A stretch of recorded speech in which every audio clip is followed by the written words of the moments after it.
Hello there. I'm Gene Shepard, and I have the great privilege to read one of my short stories to you.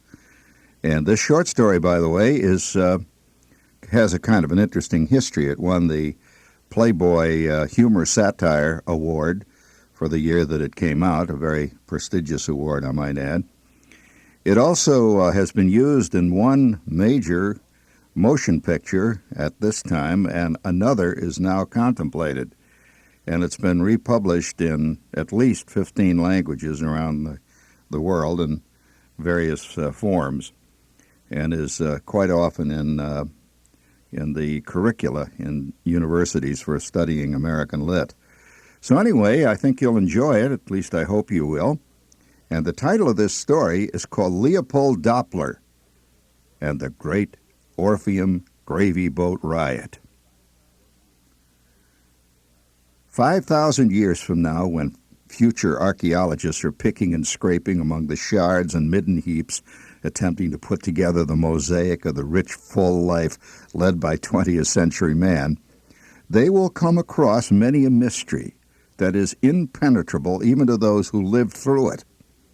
For example, a cracked fragment of a little Orphan Annie Ovaltine shake-up mug, a Shirley Temple cream pitcher, a heavily corroded Tom Mix Lucky Horseshoe Nail ring, an incomplete set of Gilbert Roland, Paula Negri, Richard Barthelmess movie star sterling silver teaspoons with embossed autographs will undoubtedly be key items in a file marked Inexplicable Abortive Religious Objects, found in great numbers, yet with no seeming direct connection with the greater philosophical currents of the time.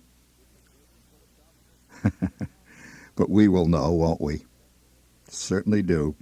Not long ago, in a shabby motel in New England, I sat down on a cold, rainy dawn to a bowl of soggy Wheaties and found myself suddenly, and for no reason, thinking of Rochelle Hudson.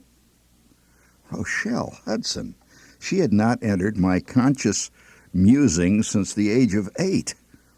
The sound of traffic roaring by on the main turnpike reminded me that reality was only 100 yards away as I spooned up more of the cereal that Jack Armstrong ate and that Hudson High won its football games for.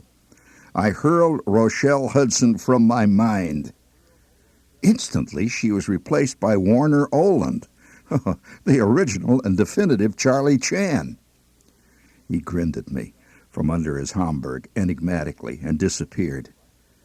And there stood Judge Hardy, about to have a man-to-man talk with either me or Mickey Rooney.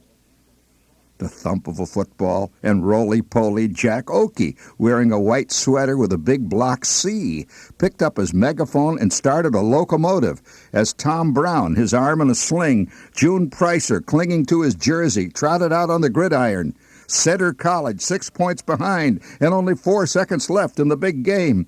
The crowd roared, blending with the sound of a huge diesel bellowing by on its way to Augusta. I was yanked back to the now momentarily as a plate of toast was clanked down next to my coffee. But I could not fight it. Without reason or rhyme, the film unwound in my subconscious, picking up the tempo of the thundering traffic on the great turnpike as Jimmy Cagney, his Maserati in flames, roared past the immense grandstands at Indianapolis, the mob screaming for blood, his oil line broken, his faithful mechanic, Frank McHugh, dying of burns in the cockpit next to him. The checker flag fell as Jimmy, his goggles misted from streaming gasoline, a thin, ironical smile on his lips, swerved into the pits. Out stepped Alan Hale, rugged, silver-haired, beaming, in the full-dress uniform of the Royal Canadian Mounted. With him, riding easy in the saddle, was Dick Ferran, and a string of broad-chested Malamute dogs howled as they headed into the great forest after another fugitive from justice. With an enormous conscious wrench of willpower, I struggled to break this ridiculous montage of fantasies that continued to crowd irresistibly in upon me. I could not get my mind off these shifting kaleidoscopic images. I tried to concentrate on the road map as I finished the Wheaties, and the harder I stared at the red lines, the more they seemed to resemble Pat O'Brien in the uniform of a Navy chief barking out orders to Wallace Beery. What the hell is this? I'm a grown-up. I'm a hard-hitting, hip, contemporary man, and I have no time for such transient, imbecilic time-wasters. Leave that stuff to the movie critics, for crying out loud. I swished my plastic spoon around the bottom of the bowl to scoop up the last few spongy flakes, and it was at that instant that I knew it was the bowl itself that had caused Rochelle Hudson to make an unscheduled guest appearance. I stared hard at it. It was unmistakable, a bowl of remarkably aggressive ugliness, made of a distinctive type of dark green glass embossed with swollen lumps and swirls representing what appeared to be the fruits of the vine and the abundance of nature. Disgusting bowl, a bowl that had but one meaning. I peered at it, long and hard. Yes, there was no mistake. It was genuine. A mint-condition, vintage, movie dish night premium gift bowl. I glanced the length of the lunch counter at the proprietor, who lounged listlessly next to the coffee urn, watching the rain fall outside on his gravel driveway, something he had done for 12 straight years. It always rains in Maine. We were alone. I could not resist it. Excuse me, but what kind of bowl is this? I asked. He looked up. What do you mean, what kind of bowl? It's glass, stupid. Yeah, I know it's glass, but where did you get it? Hey, what do you mean? Are you the inspector? I never knew there were cereal bowl inspectors working the Maine Turnpike. No, it's just that you don't see bowls like this very often. He looked back out at the rain, and I knew that our conversation was at an end. I stirred my coffee and examined the green glass monstrosity lovingly as I faintly heard Myrna Loy's mocking voice twitting William Powell through the sounds of the radio in the kitchen, which was playing a Beatle record. Yes, in attics and cellars and kitchen cupboards throughout the length and breadth of America, there are still remnants, bits and pieces of movie, night, dish, deluxe, dinnerware sets. Some green glass, others blood red, a few a strange pearlescent orange, but all united in universal ugliness. Ugliness unfettered, unrestrained by effete taste, as direct and uncluttered as a Johnny Weissmuller scenario. The kind of ugliness so pure and distilled that it shines with the light of golden radiance, pure in heart, and the simple in mind can create this kind of ugliness. Ugliness so stark and clean that it has a kind of beauty in its own clarity. And the sellers of beauty have never had it easy in this or any other age. And Mr. Doppler was no exception. Mr. Doppler, my God, I even remembered his name. But then actually, how could I forget it? I gazed mistily into the cloudy depths of the glass bowl, and the images of that fateful night began to emerge from the milky film that lined the bottom. Mr. Doppler and the great gravy boat riot. Eerily, faintly, the radio in the kitchen began to play Artie Shaw's Begin the Beguine, and the story slowly all came back to me. Mr. Doppler operated the Orpheum Theater, a tiny bastion of dreams and fantasies, a fragile light of human aspiration in the howling darkness of the great American Midwest, where I festered and grew as a youth. Even now the word Orpheum sends tiny shivers of anticipation and excitement up the ventilation pipes of my soul. And Mr. Doppler, like some mythical god, reigned over his magnetic palace of dreams, fighting the good fight alone and uncheered. He was rarely seen in person. His name, however, always stood at the head of the program Throwaways that landed on the porch every Monday afternoon, outlining the Orpheum's schedule of mirages for the following week. in Roman letters, surrounded by cherubs blowing trumpets, and a kind of Egyptian architectural arch festooned with grapes and tiny cornucopias, and presided over by a pair of blurred Greco-Xanic tragedy-comedy masks, would appear this exclamation, a true proclamation: Leopold Doppler presents. Leopold Doppler presents. This smudgy, dog-eared schedule was kept next to every icebox in the county for ready reference and to settle arguments of a theological nature. Mr. Doppler was in direct communion with Dennis Morgan, and he personally had a hand in Roy Rogers' affairs. Hollywood was a mysterious thing in those days, even more so than today, and for good reason. It was more mysterious. It was the time of the Great Depression. People read photoplay and screen romances and other dream journals as seriously as today they read, say, the Wall Street Journal or Time, contemporary fantasy almanacs. But we had ours. One time, my Aunt Clara lapped the entire field at Christmas by giving my grandmother a 2-year subscription to Real Screen Tales. What a great magazine. The actual stories of all the films. So night after night, the faithful would gather, bearing sacks of Butterfinger bars and salami sandwiches to huddle together in the darkness, cradled in Mr. Doppler's gum-encrusted seats, staring with eyes wide with longing and lit with the pure light of total belief at the flickering image of Ginger Rogers, dressed in a long, flowing, sequin-covered gown, swirling endlessly atop a piano with Fred Astaire, flicking an ivory cane carelessly and spinning his tall silk hat as he sang, in a high, squeaky voice, the karaoke, la-da-dee.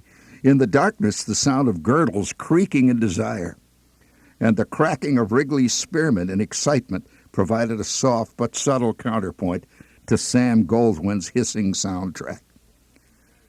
Now, outside those sacred doors crouched the pale, gray wolf of reality and the depression. On the skyline, the dark, sullen hulk of the steel mills lay silent and smokeless, like some ancient volcano that had burnt itself out, while the natives roamed the empty streets and told wondrous tales of the time when the skies were actually lit by the fire of the steel crucibles. And there was something that occupied them all. And what was that called? Work. Even the word itself had almost religious, mythological tones. Work. People would speak of work the way we talk of the times when there were pirates. There used to be work around here, they'd say, and others would snort and say, oh, come on, don't tell me that. On Saturdays, the congregation consisted almost entirely of kids at the Orpheum, at least during the daylight hours. The carved Moorish doors of the Orpheum were flung wide open from 10 a.m. on, and the moiling rabble who came to spend the entire day and weekend if they could get away with it. 3 cowboy pictures featuring such fantastic luminaries as Roy Rogers, Bob Steele, and Ken Maynard, galloped endlessly over the back lots of dusty Los Angeles real estate, firing countless rounds of black smoke, black cartridges. The soundtrack turned up to deafening volume. The thunder of movie horses, the screams and grunts of the wounded and dying mingled with the steady uproar of the popcorn machine and the occasional outbreak of a fistfight in the balcony and an incessant two-way traffic up and down the aisles to the plumbing facilities. The muffled curses of the ushers clubbing the more violent into submission provided those of us who were there with a great and accurate foretaste of actual life to come. More than one kid, caught up in the inchoate intricacies of a Republic picture cowboy plot, find himself torn between answering an urgent call of nature or missing the final defeat of the treacherous sheep ranchers, and had to make a bitter and crucial decision. It almost invariably went one way. Many a kid had to skulk damply back down back alleys on his way home in total darkness to avoid public humiliation, his corduroy knickers squashing limply as he crept from garage to garage, from chicken house to chicken house, hoping against hope that the spanking breeze from the lake would dehydrate him in time for getting home. Clamped in his seat from 10 a.m. to well past 7 p.m., or just before the greasy love stuff came on, a kid swirled in a maelstrom of excitement and convulsive passion that has left a lasting mark on all who sat in attendance. There are countless men today, and not a few women, who have what they euphemistically call bad knees. Bad knees. Well, that results from a malady just recently diagnosed as triple feature paralysis, a knee permanently assuming a lambent L shape with a concomitant bruise and contusion resulting from action in the seat ahead. The guy rocks his seat, I bet, accompanied by a quick snapping cramp of the upper buttocks. You get that, you got it. Its symptoms are unmistakable. Strategically placed between the cowboy epics were episodes of Flash Gordon and Superman serials to quell the troops between rounds of gunfire and volleys of guitar playing. Outright anger rolled in waves from the audience. Invariably, the instant Gene Autry took up his damn Sears Roebuck melody box to sing Red River Valley through his noble Roman nose, it was a distinctly anti-singing crowd. Luckily, Autry worked in the pre-Switchblade era, but there were other means to vent aggression on a beaded screen. As the first notes of the steel guitar rolled out over the throng, a shower of bottle caps and chocolate-covered raisins arched through the hazy, flickering beam of light that cut the darkness above our heads. The ushers leaped forward at the ready, but by then the gunfire had reasserted itself on the screen and blessed violence stilled the mob. It was really early TV, but with far more audience participation. They were into it. A colossal high point came along about the third running of Thunder on the Prairie, starring Johnny Mac Brown.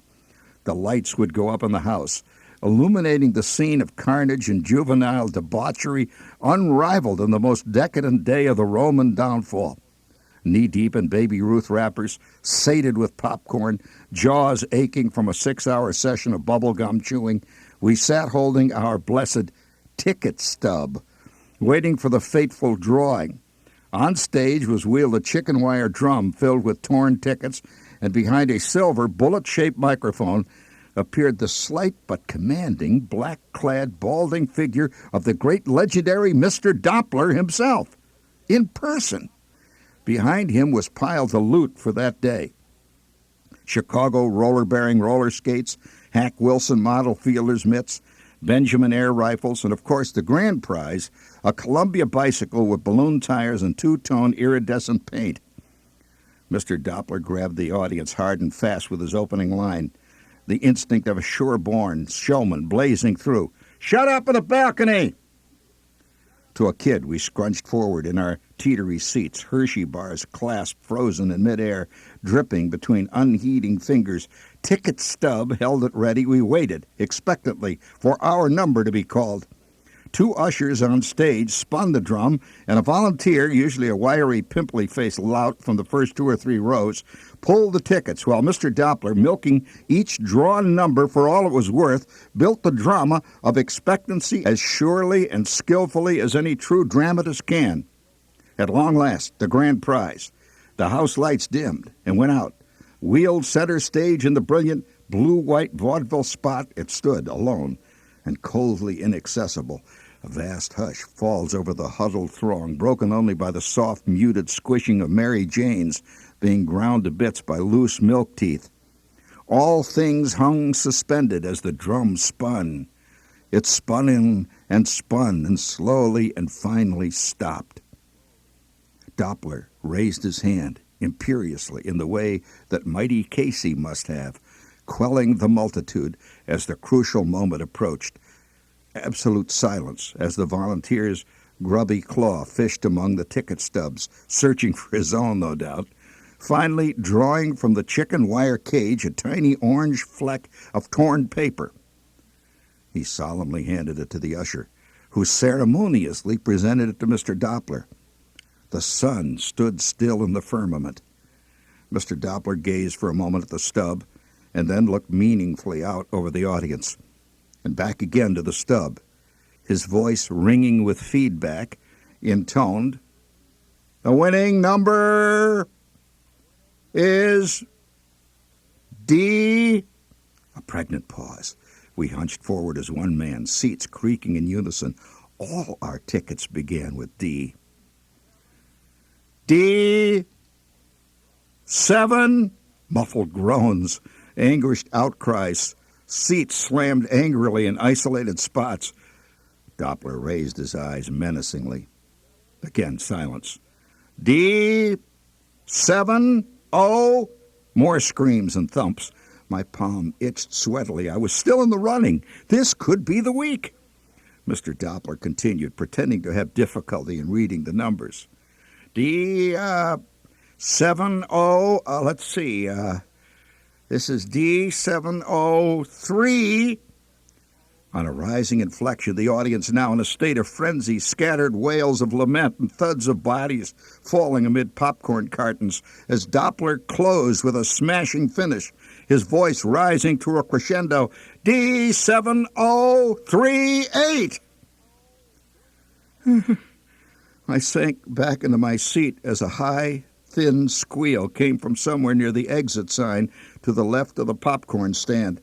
A great roar arose among the defeated as a tiny limp figure, carried down the aisle by jubilant companions, rushed toward the stage, yipping as they came. My God, it was a girl! A girl! Muttered obscenities in the darkness. The mob was now in an angry mood at this unexpected turn of events. A girl!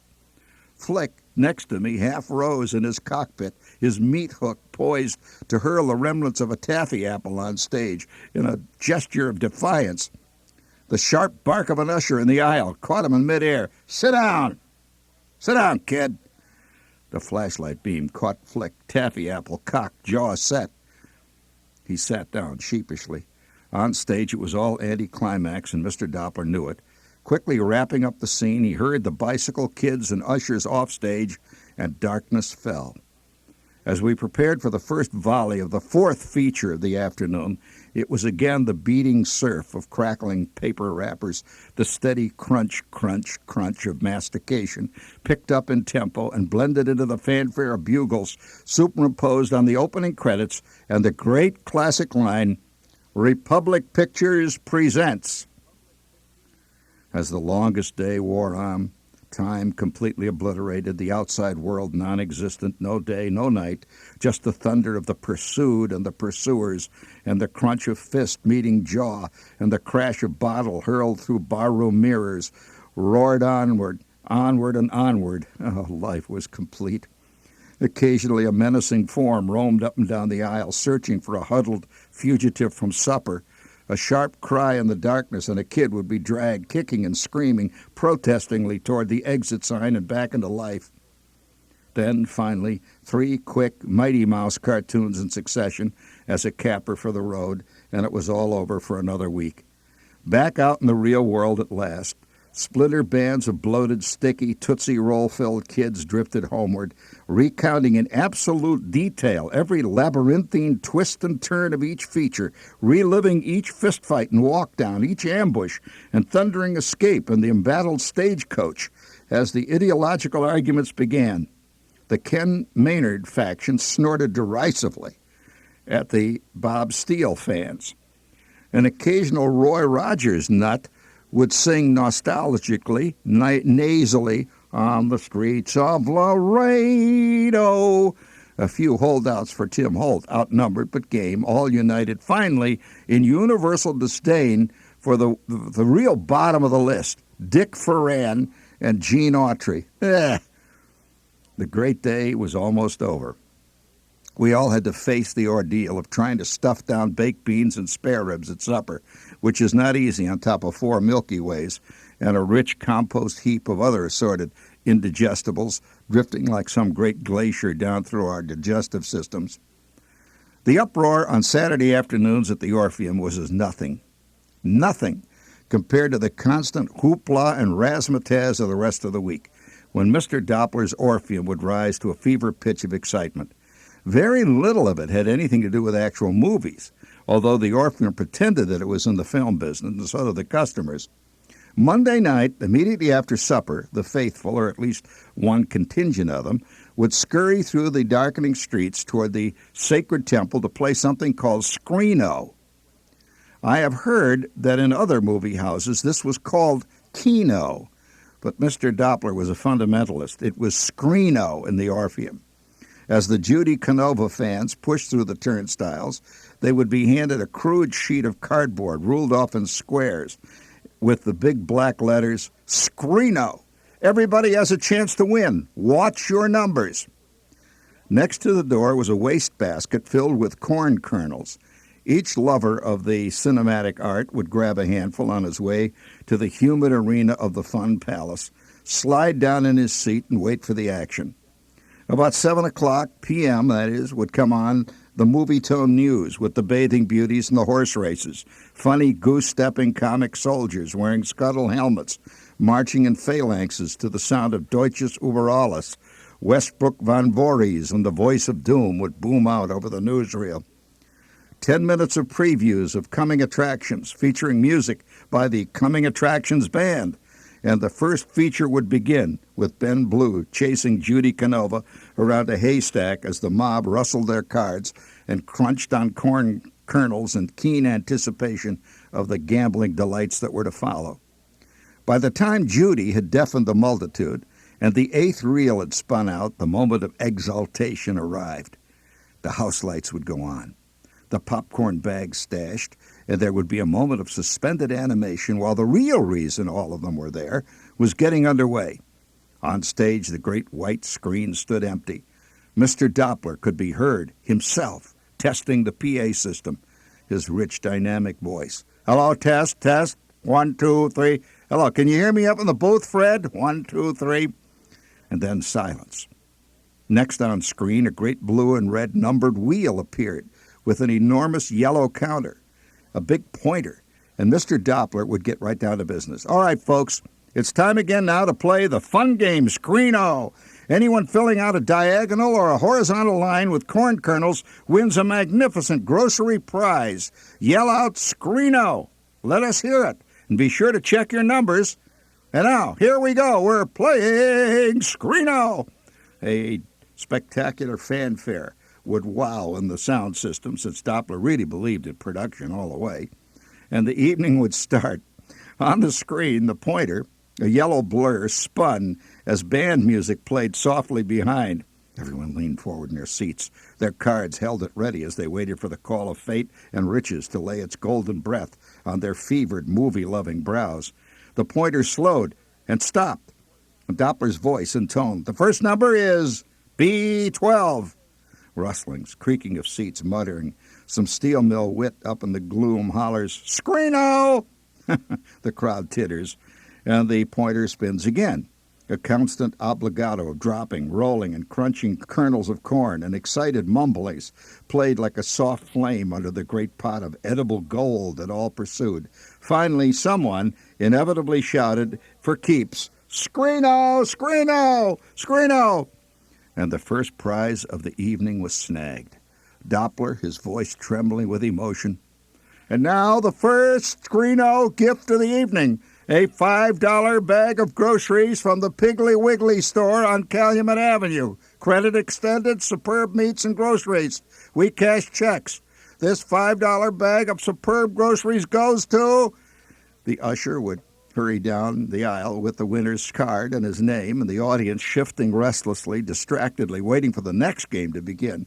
And somewhere off in the middle distance, the sound of celebration as the winning party, the family up there in the upper deck, already tasting the Piggly Wiggly bacon, celebrated the great coup. The pointer world in action roared on.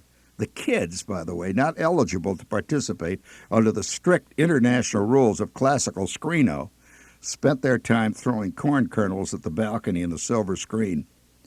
To the right of the stage glowed a magnificent smoked ham, and all the other grocery gifts for the Screeno crowd. During the Depression, a 7-pound ham was good for at least 4 months in the average family, not including 800 gallons of rich, vibrant pea soup, So Screeno was a very serious game. Rising above the usual Orpheum aroma, a rich mixture of calcified gum, popcorn, hot leatherette seats, steamy socks, and Woolworth Radio Girl perfume and hair oil, was the maddening scent of smoked bacon, fresh pickles, and crushed corn kernels. Screeno was played for at least 45 minutes, until the last can of Van Camp's A&P pork and beans had been won. The excitement rising upward until the final great moment, the grand award, a year's supply of Silver Cup bread, provided by the local A&P store. Bread truly was the staff of life to a dedicated Screeno addict. A year's supply of bread, the very bread that the Lone Ranger lived on. Silver Cup sponsored the Lone Ranger. And Tonto used it to make the French toast in the morning for the Lone Ranger. Immediately after the grand award, which of course Doppler masterfully squeezed for every drop of dramatic tension, the lights would go out, and on would come somebody with a rich Bavarian accent saying, "Monkeys is the craziest peoples." And once again, culture marched on. Do you remember that short? Monkey is the craziest peoples. And culture marched on into the next feature. There was never a recorded instant of a single feature playing the Orpheum. And so went Monday. Tuesday was known as Bank Night. Now, Bank Night was for the really big-time movie fans, and that crowd usually avoided Screeno like the plague. Every week, the Bank Night jackpot rose by $100 jumps, and every Tuesday night at 0 hour, amid a deep hush, the spotlight on stage, the sinister cage containing the Bank Night registration slips was spun as the world slowed in its flight around the sun. Mr. Doppler standing, solemn and straight, no razzle-dazzle on Bank Night, this was serious stuff, waited beside his silver microphone as the shimmering white card was drawn by one of the audience. A moment of agonizing hesitation, and in a quiet voice, Mr. Doppler would say, "Tonight's Bank Night registration drawing for $1,700. A pregnant pause at this point to let the $1,700 sink deeper into the souls of the Harpoon congregation, most of whom hadn't seen a whole $10 bill for 5 years running. $1,700. Everyone in the house had followed the progression of Bank Night from the first $100 to its present astronomical height, week by week. And each week, Mr. Doppler would change the great red figures on the marquee. And all week, 7 long days, the fevered Bank Night dreamers passed back and forth on their aimless errands, were constantly reminded by that marquee, $1,700.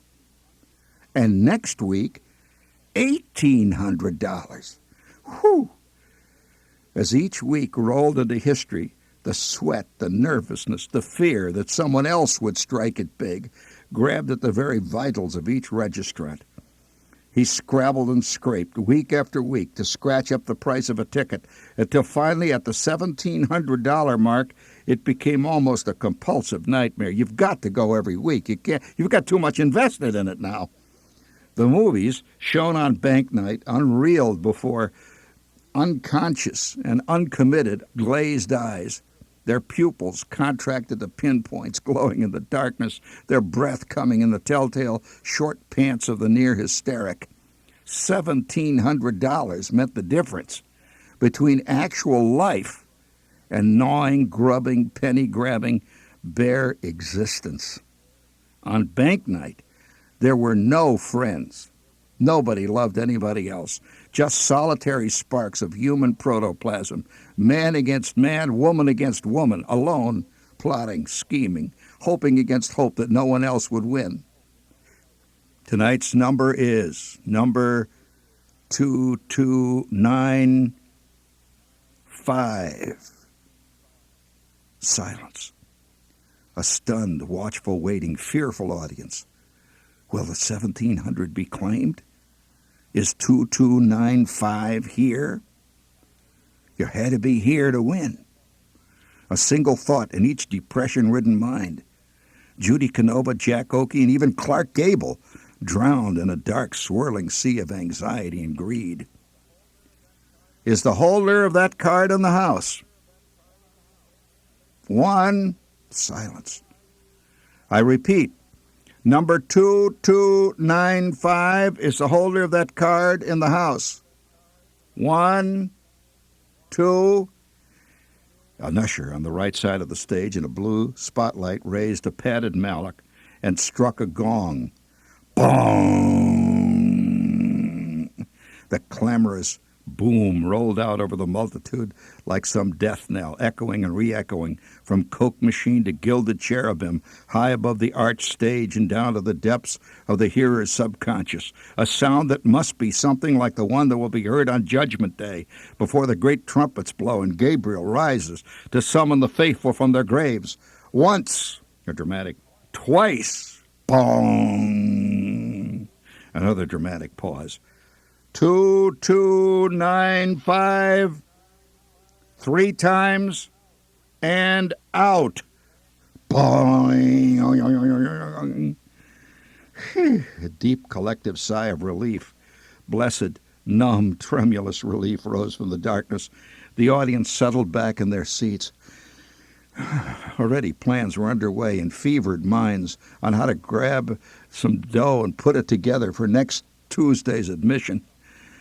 Oh, somewhere, someplace, in some dark mortgaged hut, the actual number 2295, who had decided to stay home this one night in order to save the 40 cents price, tossed uneasily in his sleep, unknowing, as the great ship of fortune sailed by him, unseen, unheard, into the darkness forever. How many of us have won things we never knew we'd won? The bed strings creaked as he shifted in his sleep. He slept on, unknowing that the great ship of fortune was now going over the horizon forever. Mr. Doppler played on the vast organ of human emotions like a master musician, twittering on the acquisitiveness stop as he possessed an evil genius. His soul was afire with evil. Wednesday night was amateur night. Between features, a long line of banjo players, mouth organ virtuosi, clog dancers, Bing Crosby imitators, and other talented out-of-work steelworkers would engage in mortal artistic combat for another list of grand awards. A free, all-expense-paid day trip to Chicago, which was a full 30 miles away. 10 vocal lessons at the Bluebird Music School, accordion our specialty, and 50 top $50 prizes as determined by the applause of the audience. At least that's what the poster in the lobby called it, applause. Applause is not exactly the word that described the pandemonium, the acrimony, the catcalls, the disdain, the obscene noises of enormous variety and general commotion that accompanied each act as clack battled clack in the audience. It set the earth to jiggling so that the vibrations alone could be felt over a radius of 30, 40 miles. The Orpheum on amateur night gave many of us who were fortunate enough to be in attendance at these Kabbalistic rituals a glimpse of life that left us with vague understanding of that thing, that stuff of which riots and historical movements are made. One night stands in particular in my mind. A bulky bricklayer clumped on stage. He clumped right up there in the front, stood in the middle of the stage. In the pit, the piano player began a flowery intro into Neapolitan Nights. The bricklayer pursed his lips wetly and began to whistle in a high, thin, bird-like trill, his hairy chest perspiring, cheeks popping, eyes bulging. An instant wave of pseudo-feminine whoops, "Oh, my!" rolled out over the audience and crashed like a riptide of derision among the hod carrier and his friends. He stopped in mid-trill right on stage. "All right, you bastards, who's a smartass out there? You son of a bitch, you want to fight?" His fists were like 2 giant clubs at his side. Another great roar, more of a kind of a unison snort, actually, from the audience en masse. The sweat gleamed on his forehead as he dredged his visceral depths with a quivering, snorting, "Hawk! Yep. And to the offending artist, he let fly a large silver oyster into the void, which was caught turning over and over into the light of the spotlight. To a man cut to the quick, the outraged critics rose. They didn't like this kind of stuff. They rushed over, around, and under the seats, thousands of kids cheering and bird whistling. It was the first time that Mr. Doppler called the police in order to get the second feature underway. It was not going to be the last. And Thursday was sing-along night. Sing-along night. It was the one night of the week that Mr. Doppler was forced to book a real movie. Sing-along. Just sit there and sing. There were no prizes or anything. Any sap can sing. It was Thursdays that Bob Hope and Bing Crosby traveled their eternal road, panting and leering after Dorothy Lamour. It was on Thursday, sing-along night, that Gary Cooper sat tall in his dusty, worn saddle saying, "Yep." It was on Thursday that Andy Hardy, better known as Mickey Rooney, and Judy Garland decided to put on a show to buy the serum for the widow's boy dying of a strange, unnamed Hollywood disease, while Donald O'Connor, that rat, the wise guy Feshman, made passes at Andy's girl in the gym between tap dances. Thursday was serious picture night. You saw the real stuff that night. And in keeping with the solemn occasion, Mr. Doppler also presented the Orpheum sing-along. As Bob and Bing rode their camel off into the sunset, and the Paramount Mountain shimmered hotly on the beaded screen, rising from the cavernous darkness of the pit, electric motors humming, the mighty Orpheum Wurlitzer rose, sparkling and glowing, sequins shimmering and catching the light, a massive, brilliant, white, multi-tiered instrument. This organ rose like some specter, and seated before the impressive arching keyboard, golden, wavy hair shimmering, white tuxedo coat spotless, sat the famous Orpheum organist, booming out Cheer-a-beer-a-bim. And on screen, a slide appeared with a screen of gypsies caught in mid-fandango, tambourines raised, eyes flashing hotly in eye-searing technicolor. The organist spun on his twirling seat, grinning a grinning set of dentures that made everything that Liberace was to do years later along the same lines pale to insignificance. The slide changed. Follow the bouncing ball and sing along with the world-famous Orpheum Wurlitzer. A beautiful moonlight scene appeared, sailboat in the middle foreground, two silhouetted couples mooning against the sky, and above the words, "Red sails in the sunset, how sweetly." The white ball bounced from word to word as the audience, conditioned by countless hours of Kate Smith, Harry Horlick and the A&P Gypsies, Jessica Dragonette, and the Silver-Masked Tenor, belted it out. A Depression audience did not mess around, and when that bouncing ball bounced, they belted. Beside me in the audience, my mother giggled self-consciously but sang on, her curlers rattling, her eyes shining as the mighty Orpheum organ bellowed. The empty coal bin and next month's rent forgotten, as slide after slide marched across Mr. Doppler's sing-along screen. The only time I ever heard my old man sing was when the mighty Wurlitzer, like some demonic pipe of Pan, drove him on. Betty Coed has lips of red for Harvard.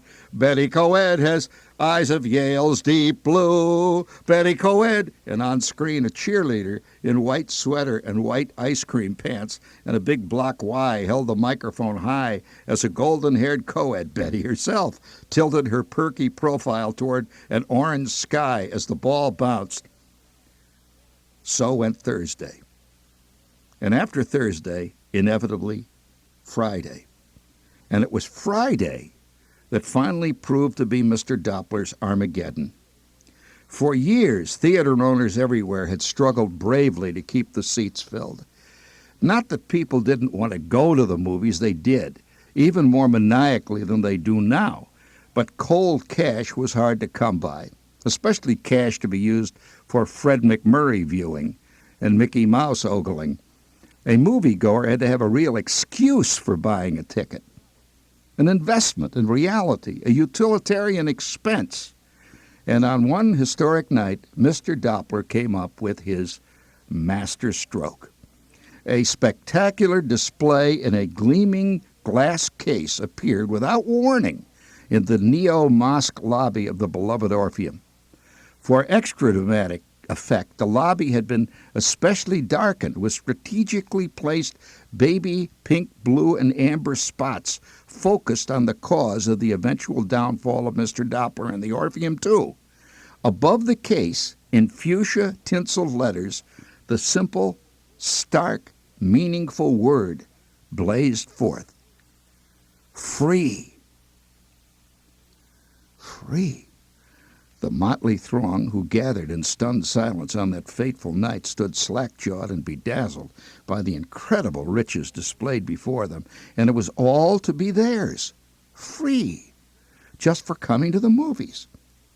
Now, artistic sights are rare in the hamlets of the Midwest, slumbering quietly in the shade of the steel mills, caught in the tangled spider web of endless railroad tracks and groaning under the weight of vast acres of junkyards. But when they do appear, the natives respond, let me tell you. Starving travelers in a wasteland of an artistic desert, they devour each scrap of beauty with a relish that warms the cockles. Tonight was no exception. The Three Stooges forgotten, they stood clogging up the lobby in dark, silent clumps of humanity, eyes shining, unbelieving. Row on row of radiant, magnificent works of pure beauty lay displayed before them, cushioned on dark, blood-red velvet, and seeing each observer's soul there in the darkness and setting it on fire with instant desire. They stood silent, almost afraid to believe the evidence before their very eyes. A simple, tasteful placard spelled it out, unmistakably so that even the dimmest wit could comprehend. Free. Free. Beginning next Friday, one piece of this magnificent set of artistic, deluxe, pearline Hollywood tableware, the dinner service of the stars, will be presented free to each adult woman in attendance. The moviegoer will be able to complete this 112-piece set of magnificent dinnerware and enjoy at the same time the finest of movie entertainment. Signed by the management, and in ink, Mr. Leopold Doppler. The amber spot played sinuously and enticingly over cascading ledge on ledge of pearlescent, sparkling, grape and floral-encrusted tureens and platters, saucers and gravy boats, celery holders and soup bowls. It was a display potent enough to bring moisture to the eye of a Middle Eastern caliph. It would probably have been difficult to knock together a complete set of any kind of dinnerware from among the entire audience of that night. My mother stood gazing at this artistic opulence, her breath coming in short pants, her eyes glowing like coals. Our cupboards at home were filled with a collection of jelly jars, peanut butter containers, plastic cottage cheese cups, and the assorted eating effluvia of the period. Her prized possession, which she brought out only for state occasions like big Thanksgiving Day meals maybe, was a matched Shirley Temple sugar and creamer set. It was of dark blue glass, and she loved it. Our silverware consisted of Tomix spoons. You got it by sending in Ralston box tops, Clara Bow pickle forks, and a Betty Crocker bread knife with a rubber handle and cardboard blade. Dish borrowing and dish bringing were major social customs in the neighborhood. It was well known that my Aunt Clara had a set of 6 matched Mexican motif coffee cups, which she carried with her for any full-scale family ceremonial dinner. My mother, on the other hand, was the owner of a magnificent white meat platter with tiny violets spilling over the edges that had provided the underpinning for every turkey dinner in the family for years. The effect of the Orpheum's incredible offer, hence, was galvanic. The word spread like the bubonic plague, and by the end of the week of waiting, the air had become tense and fretful. It was as though the whole town was waiting for Christmas morning, which, like all great days, approached slowly and creakily. It was announced in the local paper that along with the first free dish offering, the movie was Tarzan and the Pygmies, would be shown, along with selected short subjects. Doppler was going all out. He was bringing Tarzan in for the big night. Friday morning dawned crisp and clear. By 7 p.m., a nervous serpentine wound its way halfway around the block, past the pool room, the Bluebird Tavern, Nick's hardware store, and almost to the Willie's Overland showroom, a full football field length away from the Orpheum. Our family, about halfway back in the mob, which had begun to gather early in the afternoon, was surrounded by a great waiting mass of suspicious skeptics. It was hard to believe this was really going to happen. A real dish was going to be given out free, just to watch Tarzan and Lady Jane swing from the vines. Another paralyzing fear gripped the waiters. Would the dishes run out before he got inside and got his own? Rumors spread. The Pearline Deluxe display was a phony, just a come-on, and the dishes we'd get would be cheap, hollow reproductions of the truly beautiful original. Finally, the doors opened, and the mob surged forward. The box office roared with activity as we pushed and stumbled toward the marquee. Just inside the door, Mr. Doppler and two ushers stood, packing cases stacked behind them, handing out to each lady a beautiful, gleaming butter dish. What a start! Doppler, the master showman, realized that a smash opening was imperative for the success of any big-time act. He could have opened with a prosaic cup or a saucer, but his selection of a butter dish as an opener was little short of total inspiration. Handing a butter dish to housewives who came almost to a woman from oleomargarine families was masterful. In fact, few people in the crowd had ever even seen a butter dish before, and some had to be told how to use it. My mother, a reader of Good Housekeeping, recognized this rare object for what it was, a symbol of gentility. Rich people had butter dishes, good taste, and the expanse of life. She was delighted. She had a butter dish, and my kid brother had to be forcefully restrained in his desire to look at it and feel it. He wanted to hold it. We were oleo people, of course, and my mother would mix the white, lard-like butter substitute in a glass mixing bowl, adding coloring from the gelatin capsules which accompanied the package. We always referred to this as butter, and it was invariably served on a cracked white saucer used only for that purpose. Our new butter dish was a first step into the affluent world of the 20th century. Mr. Doppler beamed, his black suit crinkling as he clanked butter dish after butter dish out, distributing largesse to the multitude. "Next week there'll be a different piece, lady," he said over and over. Maybe a bun warmer next time, who knows?" Thus he insidiously planted the seed in the mind of each butter dish clutcher that next week would even be more exotic. What the hell is a bun warmer? The hackles of desire rose even higher as they filed into the darkened auditorium. "What's a bun warmer?" "You warm buns in it, you fathead. What do you think?" Snatches of complex table etiquette debates drifted back and forth as the mob went up the aisle, butter dishes clanking. The Tarzan movie began, the popcorn bags ripped open, and the evening was complete. As soon as the kitchen light went on back home, even before my mother had taken off her coat after the movie, she feverishly slammed open the refrigerator door and the butter dish was put into action. Loaded with oleo, its pearline finish lighting up the linoleum for yards around, it rested in the center of the white enamel kitchen table. Dish night had come to Holman, Indiana. The incredible news of Mr. Doppler's largesse spread through the neighborhood almost instantly, over back fences, through tangled jungles of clotheslines, up alleys, into basements, up front porches, into candy stores and meat markets. The winged word spread. Red-chapped, water-wrinkled hands paused on clothes wringers and washboards, bathrobe-clad figures hunched over sinks, nodding with amazement. Free dishes at the Orpheum. They're doing it. They're actually doing it. Neighbors trooped into kitchens all over town to observe firsthand the beautiful works of art that somehow had come into our lives. Our butter dish was observed by dozens of neighbors who stood around and just watched it silently. Says, "My God, never seen one." The following Friday, the Orpheum drew crowds from a 3-county area, a jostling throng that stood in long, expectant lines to see Blondie Takes a Trip, starring Penny Singleton and Arthur Lake, and to receive as compensation for that trial by fire a perline finish bun warmer.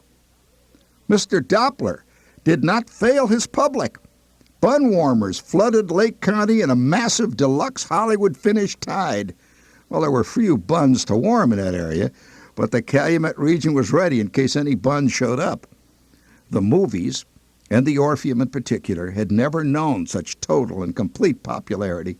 It was more than popularity. It was verging on true love. The other movie in town, the Paramount, tried desperately to stem the rising tide of Mr. Doppler's popularity. A huge glowing sign appeared in their marquee announcing that they were prepared to offer free a 187-piece set of Movieland Mexican plastoware designed personally by Gilbert Rowland and including the permanent, indelibly embossed Ray's signature, his own, on each and every piece. It was too late. It was too late. The incandescent perline beauty of the Hollywood dinnerware of Mr. Doppler's coup had a grip on the aesthetic fancy of the population that was unbreakable. I think it was the pearl color that finally did him in. A whole new dimension had been added to art appreciation in northern Indiana. And even Mr. Gilbert Rowland's Mexican plastic dinnerware was swept under the carpet. The first evening we actually used our bun warmer was a red-letter day in the family annals. Mr. Doppler was in the saddle, and his power grew from week to week as each succeeding piece was added to the growing collection that began to gleam from practically every kitchen cupboard in town, crowding jelly glasses and peanut butter jars further and further and further to the rear. The third week saw the first cup and saucer combination. Oh, this was a two-piece bonus, a cup and a saucer. The fourth week, a petite, delicately modeled egg cup, an egg cup, the first that was ever seen in the Midwestern states. Week by week, the crowds grew larger. The tension mounted as piece after piece was added to family collections. Speculation was rife as what the next week would bring, because Doppler didn't tip his hand ever. He just hinted once in a while. His aides would pass out, say, celery dishes. A special dish for your celery. How about that for fancy? Consomme bowls. Nobody knew what consomme was. When somebody said, well, you serve your tomato soup, your Campbell's tomato soup in it. They, oh, I see. Next week, an olive urn with a pick. Now, how about that? It was an urn to put your olives in. And it came with a little pick. You pick them out like that. Well, Doppler never exactly said it would be an olive urn with a pick. He just hinted that, you see. A sort of question. He would say it like, maybe an olive urn with a pick, huh? Well, the audience would squirm in their seats as the soundtrack engulfed them, speculating, already anticipating next Friday. They'd love to see this olive urn. The weeks flew by. The town was hooked. They had the free dinnerware monkey on their back, a 112-pound specimen clamped on their backs and growing heavier and heavier every week. Ladies in the last stages of childbirth were wheeled onto the Orpheum, gasping in pain to keep the skein going. Creaking grandmothers, halt and blind, were led to the box office by grandchildren. Ladies who had not seen the light of day since the Crimean War were pressed into service. They sat numbly, deftly in the Orpheum seats, their watery eyes barely able to perceive the shifting, incomprehensible images on the screen, their gnarled talons clasping a sugar bowl for dear life. I remember particularly the night that we got the big platter. That's in caps, the big platter, as it became known in our family over the years. The big platter, a proper name like the house on the hill, the basement, the garage. The big platter was important. There was only one big platter in every complete set of dinnerware. This was one of a kind in the set of dinnerware, the crowning jewel in Doppler's diadem. For weeks we had filed past the magnificent display in the lobby, and there in the exact center, catching the amber spots, glowing like the sun, was the big platter. And tonight it was ours. Oh, one of the saddest sounds I've ever heard was the crash in the darkness of some numb-fingered housewife carried away by a brilliantly executed scene by Joe E. Brown, loosening her grip in laughter. A sudden panic, and her platter was no more. Scattered in a million pearlescent slivers among the peanut shells and Tootsie Roll butt ends that formed a thick compost heap underfoot. Recriminations, suppressed sobs, and the entire family rose and filed out, their only reason for being there gone in a split single second. My mother held ours with both hands clasped over her chest in a death grip. Few of us at the time realized in the exultation of the moment that the end of the party was already in sight. Without warning, one night, the patrons were handed a finely sculptured, grape-encrusted gravy boat. Now, this windfall was greeted with hosannas in our innocence. The following week, a strangely furtive Doppler dealt it out to each female patient another gravy boat, all the while mumbling something over and over about, the shipment was wrong this week. You can exchange this gravy boat for a dinner plate next week. They sent us another shipment of gravy boats. You can exchange this. Vague, uneasy at this unexpected break in the rhythm of dish collecting, the women filed into the theater, bearing the next week redundant gravy boats. The third Friday was significantly marked by a sudden, avenging rainstorm that grew in intensity until, as the Orpheum hour approached, it became a giant cloudburst. Women scuttled through the dark, through the howling rain, carrying paper-wrapped gravy boats, to be met at the turnstile by Mr. Doppler and a shame-faced crew surrounded by cases of more dry, shining gravy boats. Bring all your gravy boats in next week. We will positively exchange them next week. The shipment... The tide had turned. What had been, weeks before, a gay rabble of happy ticket buyers had become a menacing, pushing, dispirited mob. All through the fourth week, a strange quiet hung over Lake County. Even the weather seemed to reflect a sinister mood of watchful waiting. Fitful, dry winds blew across the rooftops. Screen doors creaked in the night. Dogs bayed at the sullen moon, and children cried out in their sleep. That fourth Friday turned unexpectedly cold. A chill, clammy cold, somehow suggestive of the crypt. Mysterious tombs, deserted caves. Solitary, dark-clad women bearing shopping bags full of gravy boats converged on the arena. By 7 p.m., a murky clot of humanity milled under the marquee and spilled out raggedly along the gloomy, shuttered street. The doors remained shut. 7:45. 7:50. A few in the forefront of the rabble tapped demandingly on the wrought brass gateway. 7:55. It was obvious that something was up. The doors then finally, reluctantly, swung open. As the vanguard approached the turnstile, they knew that the worst had come to pass. For the first time in many weeks, Mr. Doppler was absent from his post of honor. Two weedy substitute ushers, unknown strangers, eyes downcast, handed to each ticket holder another gravy boat. The fourth gravy boat in as many weeks. Each gravy boat was received in stony silence, quietly stuffed into shopping bag or hat box, completing a set of 4 carried hopelessly for their exchange. The feature that night was The Bride of Frankenstein, the story of a man-made monster that returned to pursue and crush his creator. How symbolic. For long moments the house lay in darkness and almost complete silence, waiting for Mr. Doppler's next move.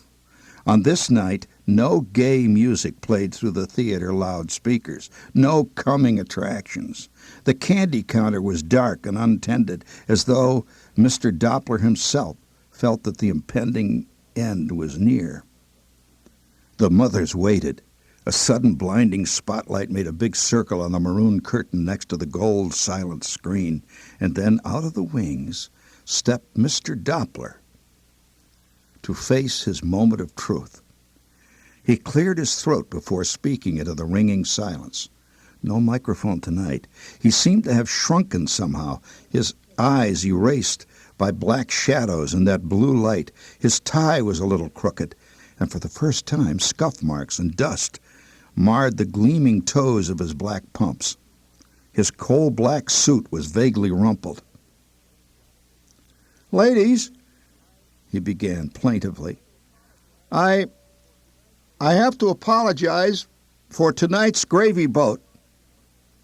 A lone feminine laugh, mirthless and cold and acrid, mocking, punctuated his pause. He went on as though he hadn't heard.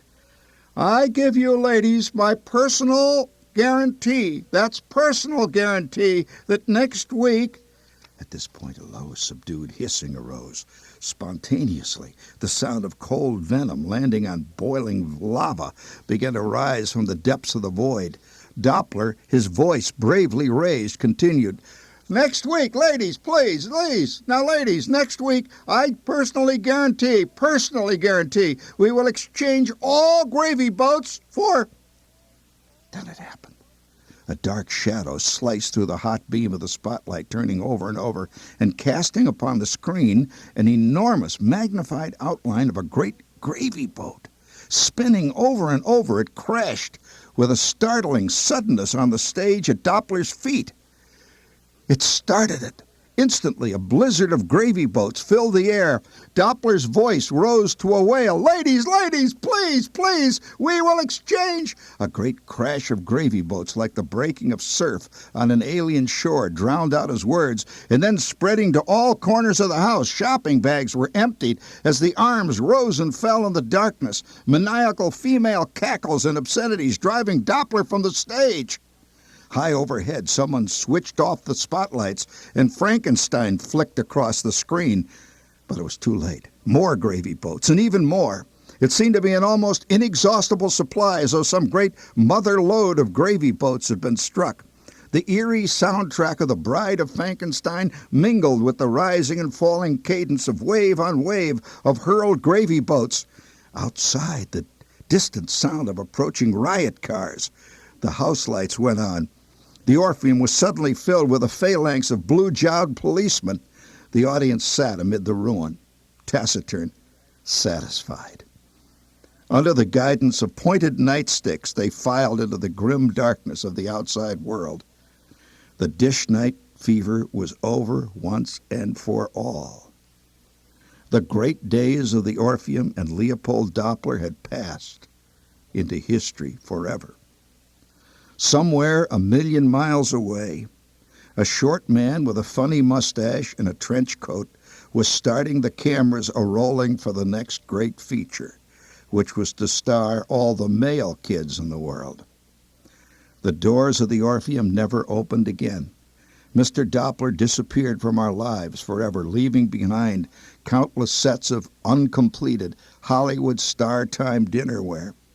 Memories of Errol Flynn stripped to the waist, climbing the rigging of a pirate barkentine, George Raff smooth and oily under a white snap-brim fedora, surrounded by camel-haired coated henchmen, Bobby Breen and Diana Durbin in a rose-covered swing with Nelson Eddy and Jeanette MacDonald waltzing endlessly under Japanese lanterns. Jose Iturbi sat at a piano made of ivory, and mirrors playing great rhapsodies before 1,000-piece orchestras in a perpetual MGM grand finale. Doppler had done his work well. "Hey, Bud, you want me to warm up your cup?" The counterman snapped me back from screenland abruptly. Before I could answer, he moved away. I knew what I had to do. Stealthily, moving like a cat in one quick motion, I swept the damp green bowl into my zippered briefcase. In my booming John Wayne voice, to keep him off my trail, I barked, "Well, I gotta push off, gotta get going, before it rains again." I slapped a buck on the counter and quickly scuttled out with my priceless objet d'art concealed under my arm. For a brief instant I almost panicked as I thought I heard the sound of high, tinny voices of the Andrews sisters singing, "Roll out the barrel," coming out of my attaché case, but it was just the buzzing of a leaky neon sign transformer. An instant later I was out on the turnpike, jaw set in my widely applauded Claude Rains smile, the hard-earned result of hundreds of hours logged in secret practice before the bathroom mirrors of my adolescence, carrying with me safely a relic that would confound and bemuse as yet unborn future generations of anthropologists, a mute, lumpy Rosetta Stone of our time.